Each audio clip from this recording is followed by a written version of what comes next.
Right mga kamukil, yan. Good morning. So time check tayo mga kamukil, malapit na mag-alas 11 no.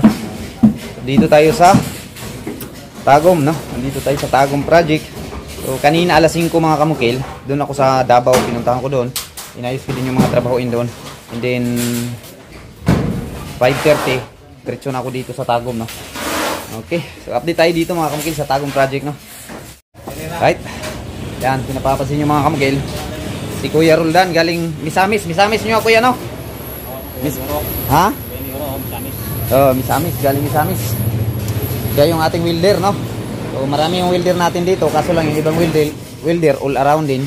Kaya napunta sila sa ibang trabaho. So nagkuha tayo ng welder isa. So si Kuya Roldan, fabricate yung trabaho niya no? Ito yung rafter na gagawin natin. Doon natin to ilalagay sa kabilang bahay. O pagbabaklas ng bubong dyan, pag malinis na dyan, saka natin to isasalpak. Itong mga kagaya ng ginawa ko sa Iligan mga kamukil no? O sa lahat ng mga project ko, napapansin nyo yung boarding house na ginawa namin. Ganito rin yung trabaho ko no? Ginawa, fabricate. So pagdating sa taas, formado na kaagad to. Madali na lang ha. So matapos pagka malatag to, isang araw mga kamukil, makikita na natin yung forma no? Kapag matapos to sa fabricate, hindi masira yung bubong. So sa loob mga kamukil dito, update tayo. Ayan, may mga pintor na tayo. Kailan na mga kamukil, nag-hire tayo ng pintor. So ngayon dumating na sila.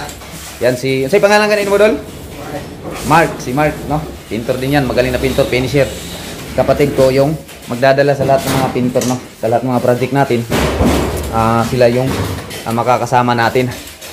Nandito rin isa pintor mga kamukil. So pangalan kanino mo, Part?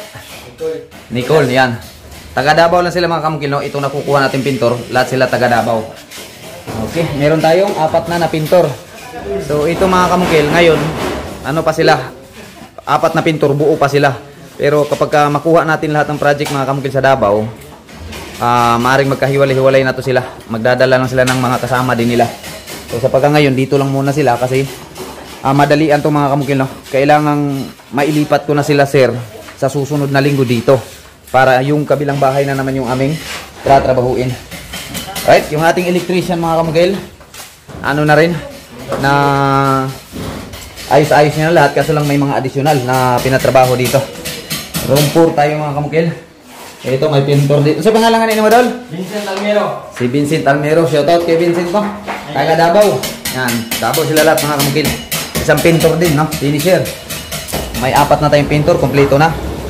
Okay. Doon sa mga nag-a-apply pa, ano saan idol? Awas ang tubig. Ay, dapat. Buwan na, Bray. Ayo. Okay. So, hindi na tayo hiring ng pintor mga kamukil, no? Kompleto na yung ating pintor na hina-hire, no?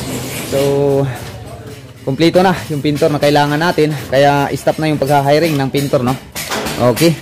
So para wala nang mag-apply pa, yung title ng video na yun, i-edit ko na lang mga kamukil, palitan natin. So habang dito sa pag-gutter mga kamukil, Master Buyit, no, yung naka-assign. And then ngayong araw na to si Master Buyit lang hanggang dito. Kasi babalik natin sa Davao para sa pagbabakal doon sa Davao, no, sa second tour project natin doon. O siya kasi yung nakatuka sa pagbabakal, so yung pinaka-stillman natin. And then dito sa lababo may nagta-tiles na, no. Although si Idol yung ating pinaka-kausap sa lahat ng mga pintor na nandito. Idol Kamungkil. Abot ni dire sa kuwan. Shout out dyan sa taga-Agdaw. Yan, taga-Agdaw, shout out. Davao sila mga kamukil na taga-Davao. Tama di Kamungkil, nakapot si Michelle Kelia. Si Idol, tile sitter din, and then marunong din siya sa mga framing, metal, no? O mason, carpenter. Yun din yung kanyang skill. So ngayon, inasayin natin siya sa pagta-tiles dito sa lababo. Okay, yung ating electrician, ito mga kamukil, additional na to sa mga papagawa ni sir. So hindi na pagplanuhan nung una. O yan, yung electrician na yung bahala dyan, no? Si Idol.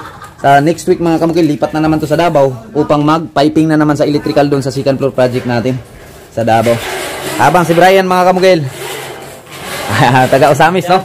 Yan, eskilado din to, mason, panday mason.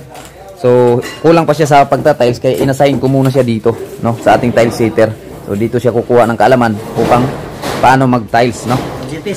Okay. So yan lang mga kamukil, yung ating update Tagum project. Mamaya para doon sa Davao, abangan nyo rin mga kamukil yung ating Davao project kung ano na yung update doon. Habang yung mga laborers natin mga kamukil, ito yung trabaho nila, no? Naghuhukay. Itong mga laborers na to mga kamukil, ako nagdala nito, lahat taga amin to, no? Sa lugar, pinakalugar namin. Master Buhit nasa taas. Gagatira. Yung pinakagwapo natin, matagal natin kasama, si Master Buhit, no? Abot na kami kung saan mga kamukil, Iligan. So, kasama natin lagi si Master Buhit. Yan, basta ngayong taon na to mga kamukil, meron tayong Cebu at saka Butuan, no? Parang 4 lang ang project yung kukunin ko sa Davao mga kamukil. Matapos yung 4 na project, labas na naman kami sa Davao, no? Butuan at saka Cebu yung ating target. Patuloy. Ito yung pinaka sinisikap namin mga kamukil na matapos na. By next week dapat makalipat na yung may-ari dito sa kabilang bahay na to. And then sisirain na naman namin to, no? So, hindi pwedeng magsira kami dyan na nandyan ta sila sir. So, tatapusin muna namin to. Pagkatapos nito, lipat sila sir dito.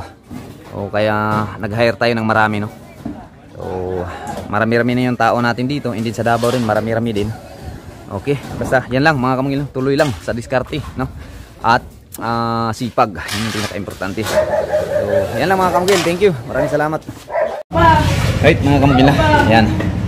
Tanghalian muna tayo mga kamukil. Kalimutan ko mag-agahan kanina mga kamukil. So, pabalik na naman tayo ng Davao, no? Para tingnan naman yung project doon. Pero isahan na, agahan at saka tanghalian mga kamukil, yung kain natin.